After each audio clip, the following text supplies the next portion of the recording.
Here in the woods to the north of Athens, forest ranger Priamos Parisinos is dismayed by what he sees. These days he often comes across tree stumps. Today he finds what's left of a eucalyptus tree. They came from the national road over there. It's about 30 meters away. And they use as a cover-up the noise of the national road, the cars going through. So they can easily come on an afternoon or during the night, and they can take as many as they want. The fence at the side of the road has been cut. The rangers are powerless.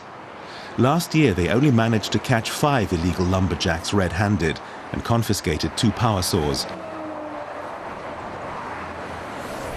Officials don't like to admit how powerless they are. After the havoc wreaked by forest fires, they now face another problem caused by the economic crisis. Most of our lumber is stolen by people from rural communities living close to the forests. We're trying to counter the problem by offering them half-price lumber. But now, city residents are also helping themselves to our lumber. Our annual production, however, was not intended to meet urban demand. The Greek population is switching to lumber because they're unable to afford oil or gas these days. The number of lumber tradesmen has doubled. But they're denying reports about selling wood that's been illegally forested or illegally smuggled from abroad.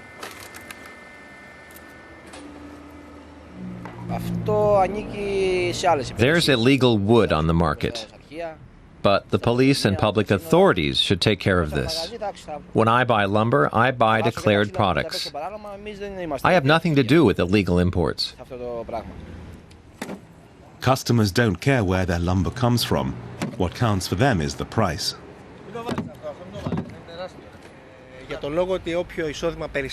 I only buy a small amount anyway, just as much as I can afford at the end of the month from my meager income.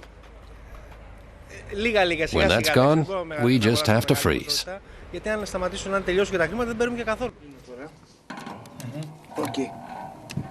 night, the Yatrakis family heats up their wood stove. 3 months ago, they switched off their oil-fired heating because the bill ate up half of Yargos Yatrakis' €600 income. Their stove now has to heat all 3 rooms of their apartment. We save up to €100 every month. The house is very warm and it does not cost. So I don't know what reason will force me to change the way we use now. I don't know.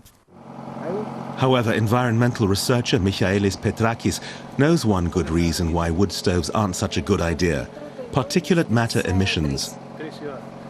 His measurement data from high above the capital shows a particulate matter concentration reminiscent of the smog-stricken times of the 1970s. I mean, the measurements exceed the limits of the European Union for the health. So, from that point of view, indeed, some of the northern parts of Athens, like Marousi or Lykovrisi, they have a problem with the particulates, with the smoke. Health experts are sounding the alarm for Athens and other Greek cities. They're particularly concerned by the fact that furniture and garbage are ending up in people's wood stoves. In the meantime, domestic fuel oil providers like Yorgos Tsourlis are facing bankruptcy. His sales have dropped by 80% in 2 years. He blames the government. Additional extraordinary taxes have raised prices to almost €1.35 per litre, higher than anywhere else in the European Union. When his sons make their deliveries twice a week, they often encounter enraged customers.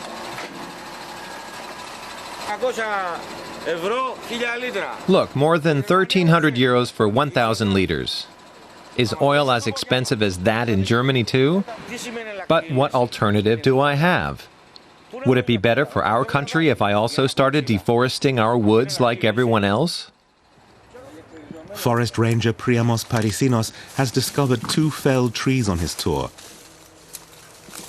This came down from the wind. This tree at least wasn't a victim of illegal felling. Very big one.